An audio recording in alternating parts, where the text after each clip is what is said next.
వంశీని రాజేశ్వరీదేవి గారు చంపమనలేదు, కేవలం ఇంటి నుంచి వెళ్ళగొట్టమన్నారు.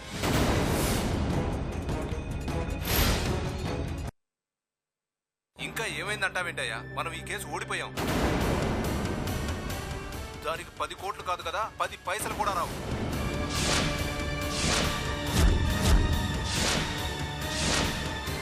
ఏంటయ్యా ఇది? ఎలా జరిగింది?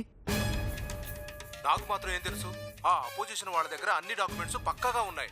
సరిగ్గా తీర్పు చెప్పే టైంలోనే అవన్నీ బయట పెట్టారు. కథ మొత్తం అడ్డం తిరిగింది. మర్డర్లు మానభంగాలు చేసుకుని నన్ను ఈ పెళ్లి నాటకంలో ఇరికించి ఇప్పుడు కూల్గా కథలు చెప్తూ కూర్చున్నావా? ఆకాష్, టైం అవుతుంది, నేను వెళ్ళి పిలుచుకొస్తాను. అల్లుడు గారు, అల్లుడు గారు, ముహూర్తానికి టైం మించిపోతుంది, తొందరగా రండి. హే అల్లుడా, ఎవడ్రా నీ కల్లుడు? రండి.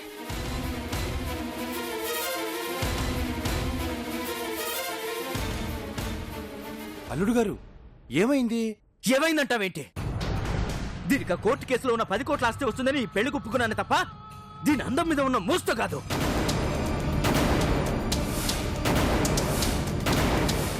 అల్లుడు గారు, అలా మాట్లాడకండి. మీకు కావాల్సిన ఆస్తి అయితే నా దగ్గర ఉన్న యావదాస్తి మీ పేరు మీద ఇప్పుడే రాస్తాను. అబ్బో, ఆస్తి ఏముందిరా నీ దగ్గర?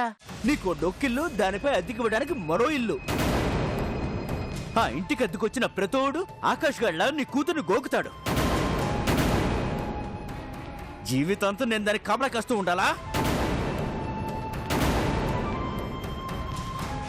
రేయ్, ఇంకొక మాట తప్పుగా మాట్లాడితే నాలుక చీరేస్తా.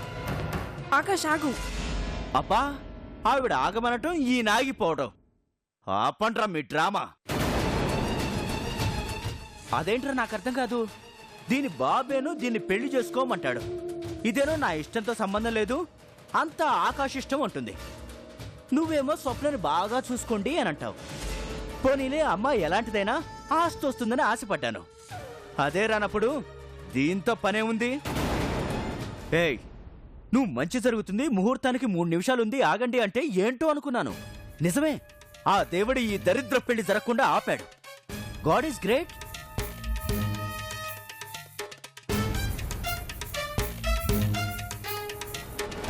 వీడేనా ఆకాష్ నీకంటే బాగా చూసుకుంటాడని నాకు ప్రామిస్ చేసింది?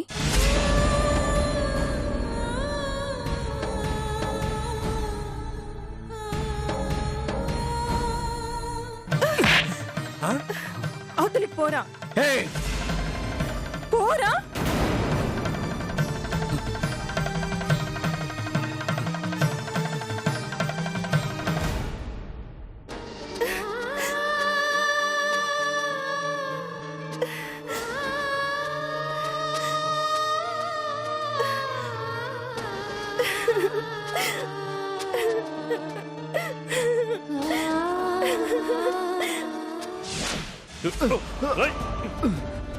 ఎక్కడికి రా పారిపోతున్నా? నా నుంచి తప్పించుకుని ఎక్కడికి పోలేవరా? సార్, ఏదో డబ్బులు కాసుపడి ఈ పని చేశాను, నన్ను క్షమించండి సార్. క్షమించడానికి నువ్వు చేసింది పొరపాటు కాదురా, తప్పు చేశావు. నిన్న భగవంతుడు కూడా క్షమించాడు. సార్, నేను చేసిన తప్పుకి ప్రాయశ్చిత్తంగా మీకు నిజం చెప్తాను సార్. దయచేసి నన్ను వదిలేయండి సార్. ఏంట నిజం?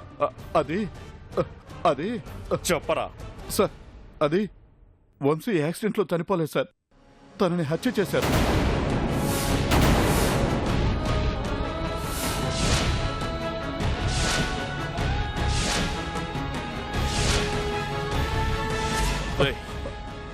ఏం చెప్తున్నావు? అవును సార్, నేను చెప్పేది నిజం సార్. మీ అమ్మగారు వంశీని బెదిరించమని చెప్పాక నాకు ఇంకో ఫోన్ కాల్ వచ్చింది. ఆ ఫోన్ చేసిన వ్యక్తి వంశీని చంపమని నన్ను అడిగాడు. నాదింకా సెటిల్మెంట్లు, బ్లాక్మెయిలింగ్ రేంజే, నా వల్ల కాదని చెప్పాను. అతనే వంశీని హత్య చేసుంటాడు సార్. ఎవరా వ్యక్తి? అది చెప్పు. అది ఆకాష్.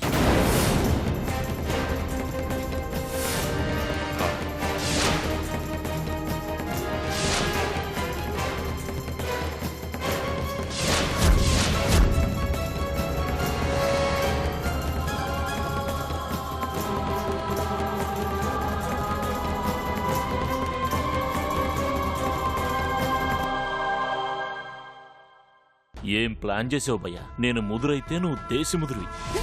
నువ్వు అబద్ధం చెప్తున్నావు. వంశీని చంపాల్సిన అవసరం ఆకాష్కే ఉంది. నిజం చెప్పు. లేదు, నేను నిజమే చెప్తున్నాను. తను ప్రేమించి నిన్ను వంశీ పెళ్లి చేసుకున్నాడని ఆకాశ్ వంశీని చంపమని నాతో చెప్పాడు.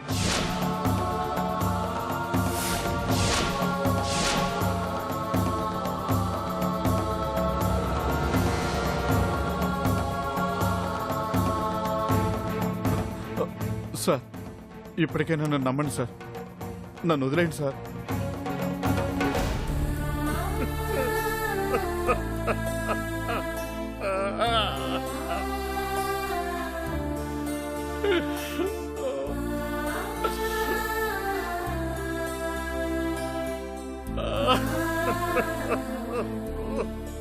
జయరామ్ గారు, బాధపడకండి. కన్న కూతురు పెళ్లి 2 సార్లు పీటల దాకా వచ్చి ఆగిపోతే బాధపడకుండా ఎలా ఉండగలండి?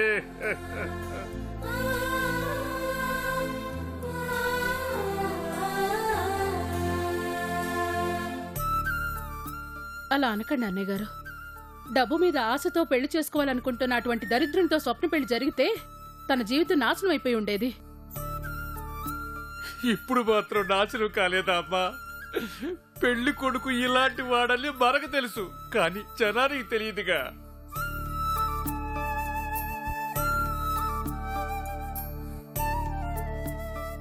ఏ తప్పు జరిగినా అమ్మాయినే వేలెత్తి చూపించే సమాజంలో బ్రతుకుతున్నామమ్మా మనం.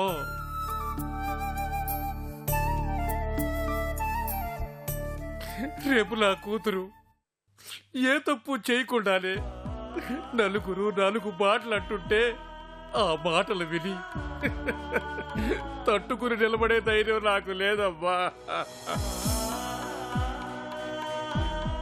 అంకుల్, మీరు అంటున్న ఆ నలుగురు ప్రపంచం కాదు. జరిగిందేంటో అర్థం చేసుకోకుండా 4 మాటలని ఆ నలుగురు గురించి ఆలోచించాల్సిన అవసరం అస్సలేదు.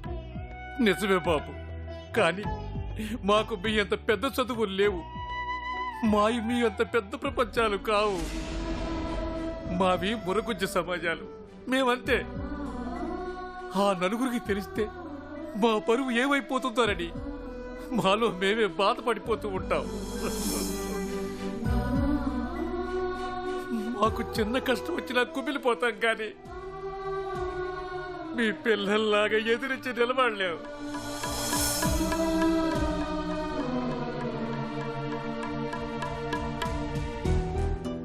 మావి పడిగట్టు జీవితాలు, మడిగట్టుకు తిరిగే మనస్తత్వాలు. మావన్నీ స్వల్పమైన బాధలు, అల్పమైన సంతోషాలు.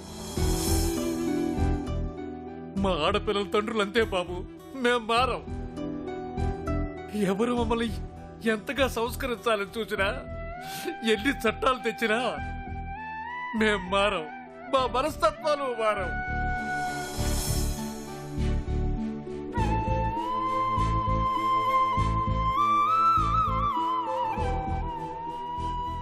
మా కన్న కూతుళ్ళ విషయాల్లో తప్పు మగవాళ్ళు చేసినా మా కూతుళ్ళే చేశారని మేము బాధపడతాం. మా పరువును తీసేశారని వాళ్ళని పట్టుకుని తిడతాం. వాళ్ళ మనసుల్ని బాధ పెడతాం. అంతేగాని వాళ్ళ మనసుల్లో ఏముందో, వాళ్ళేం బాధపడుతున్నారో పట్టించుకో. ఇలా ఆలోచించేది నేనొక్కడే కాదు బాబు. ఈ ప్రపంచంలో ఉన్న నాలాంటి ఆడపిల్ల తండ్రులందరూ ఇలాగే ఆలోచిస్తారు.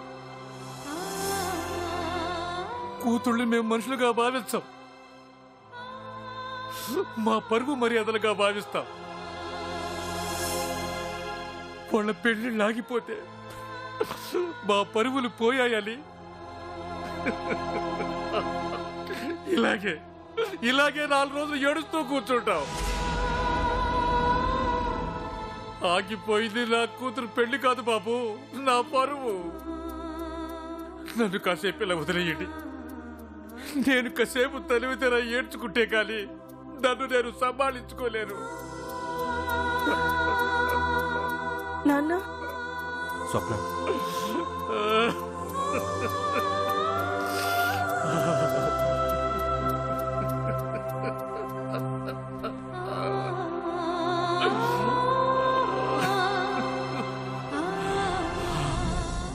స్వప్న పెళ్లి ఆగిపోయిందంటే మీకే కాదు నాకు కూడా బాధగానే ఉంది. కానీ ఆయన ప్రతి విషయానికి ఇలా నేనే కారణం అన్నట్టు నన్నే వేలెత్తి చూపించడం నాకు నచ్చట్లేదమ్మా. అంతగా ఆయన కళ్ళెదురుగా ఉండటం ఇష్టం లేకపోతే చెప్పమానమ్మా, ఈ ఇంటి నుంచి నేనే వెళ్ళిపోతాను. మేము తీసుకెళ్ళడానికే వచ్చాం.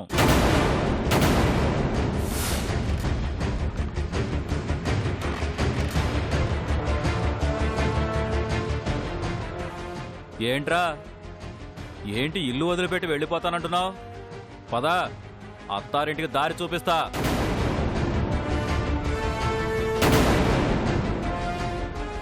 ఏంట్రా అయోమయంగా చూస్తున్నావు? అర్థం కాలేదా? చెప్తా. వంశీ అనే వ్యక్తి హత్య కేసులో నీ మీద అనుమానంతో నిన్ను అరెస్ట్ చేయడానికి వచ్చాం.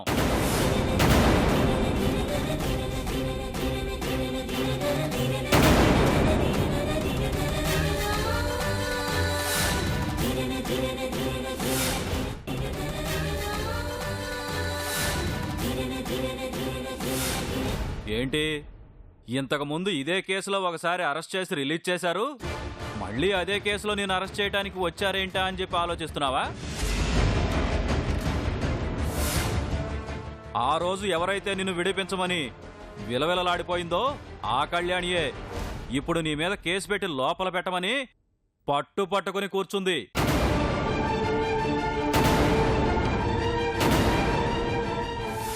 అందుకే నిన్ను పట్టుకుపోదామని వచ్చా. ఏంటి ఇంకా చూస్తున్నావు? పదా. ఆగండి. ఆగండి రిపీట్ డైలాగే అయినా చెప్తున్నా, అడ్డొస్తే మిమ్మల్ని కూడా లోపలేయాల్సి వస్తుంది. ఏదైనా ఉంటే స్టేషన్కి వచ్చి చూసుకోండి. పదా. ఆకాష్, ఇప్పుడు నిన్ను ఎవడొచ్చి విడిపిస్తాడో చూద్దాం. ఆకాష్, ఏమండి? ఆకాష్, ఆకాష్, ఏమండి? ఆకాష్, ఆకాష్, ఆకాష్, ఆకాష్.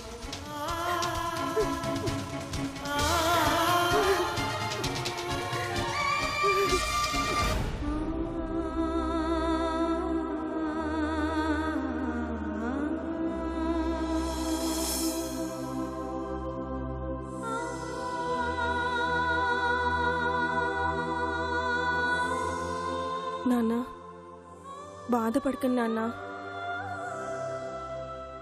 ముందుసారి పెళ్ళి ఆగిపోవడానికి కారణం నేనే. కానీ ఈసారి నేను ఏ తప్పు చేయలేదు నాన్న.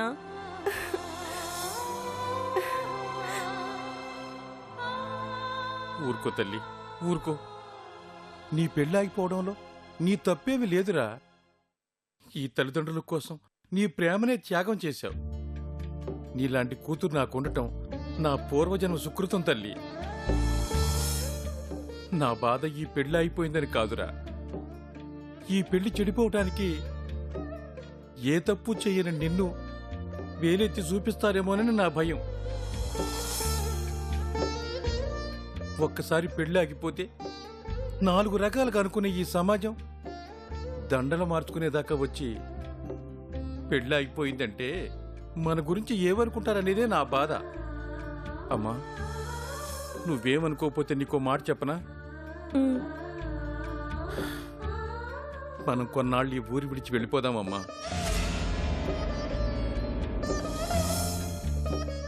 అవునమ్మా, మనమేదో తప్పు చేశాం అందుకే పారిపోదాం అనట్లేదు. 2 నాలుకలున్న ఈ సమాజాన్ని మన గురించి మాట్లాడకుండా ఎలాగూ ఆపలేం.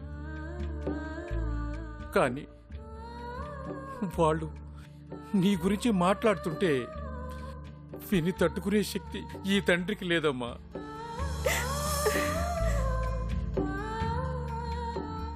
ఏమంటావు తల్లి? మీ ఇష్టం నాన్న. అమ్మా, ఈ విషయం ఆకాశ్ వాళ్ళు కూడా చెప్పొద్దమ్మా. దీనంతటికి కారణం తనేనండి బాధపడతాడు.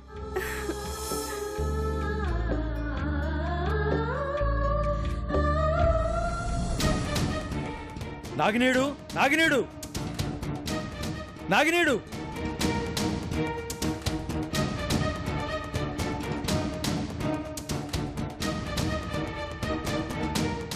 మీరా?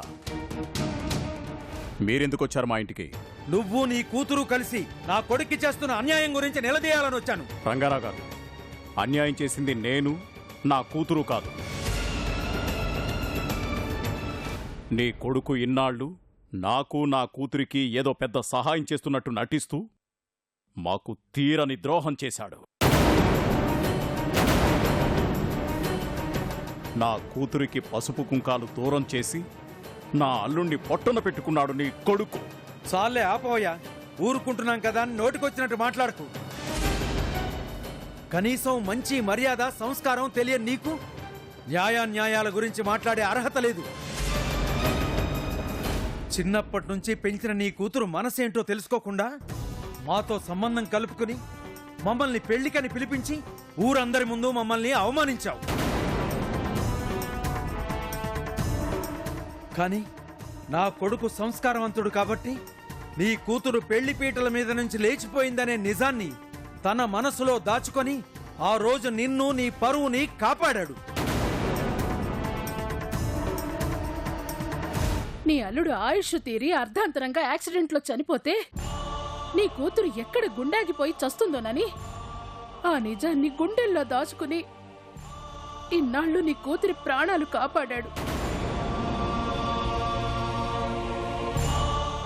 తన ప్రాణ స్నేహితుడికి ఇచ్చిన ఆఖరి కోరిక తీర్చటం కోసమే నీ కూతురికి ఒక స్నేహితుడిగా మారి తను ఎన్ని కష్టాలు పడ్డా నీ కూతురికి ఏ కష్టం రాకుండా ఇన్నాళ్ళు కాపాడాడే గాని నీ కూతురికి ఏదో ద్రోహం చెయ్యాలనో నీ కూతురి మీద ఏదో ఆశలు పెంచుకోవాలనే కాదయ్యా, కాదు.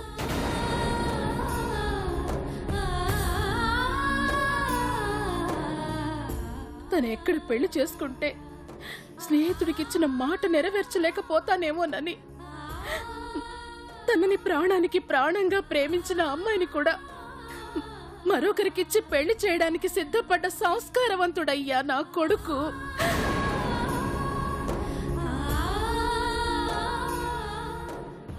అలాంటి నా కొడుకుని అనుమానించి అవమానించి నీ అల్లుడి చావుకి కారణమని నిందలు వేస్తావా? అసలు మీ అల్లుడి చావుకి కారణం ఏంటో తెలుసా? నీ కూతురు దురదృష్టమేనయ్యా. నీ కూతురు దురదృష్టవంతురాలు కాబట్టే నీ అల్లుడు అర్ధాయుష్తో పోయాడు. తనకి సహాయం చేయాలని చూసిన నా కొడుకు కష్టాల్లో పడి కటకటాల వెనక్కిపోయాడు. చాలా ఆపండి. ఎవరెదురుగా నిల్చుని ఏం మాట్లాడుతున్నారో మీకు అర్థమవుతోందా? ఇంకొక మాట మాట్లాడినా మీ మర్యాద దక్కదు. ముందు బయటికి నడవండి. వెళ్తాం లేవయ్యా, వెళ్ళక ఇక్కడ ఉండడానికి వచ్చామనుకున్నావా? తప్పులని నీలో పెట్టుకుని మా మీద రంకెలేస్తావు ఎందుకయ్యా?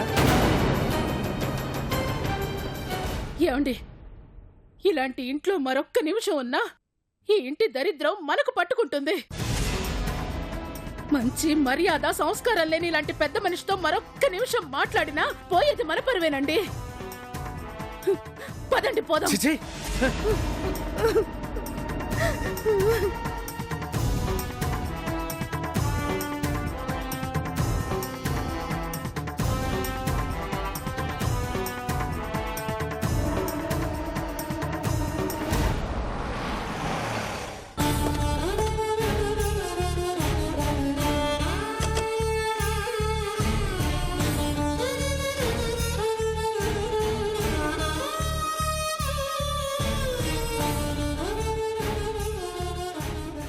ఆకాష్, లాయర్ గారు, అమ్మా ఇదిగోండి బెయిల్ పేపర్స్.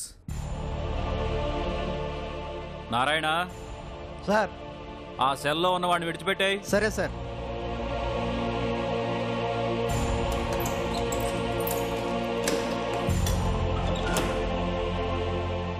ఏం కొడుకుని కన్నావయ్యా?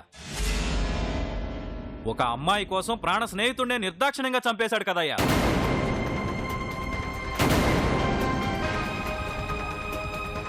ఛ, తీసుకెళ్ళు.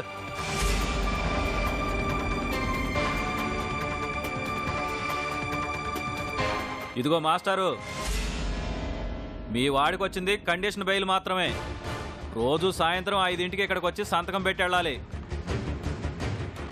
ఏంటి అర్థమైందా?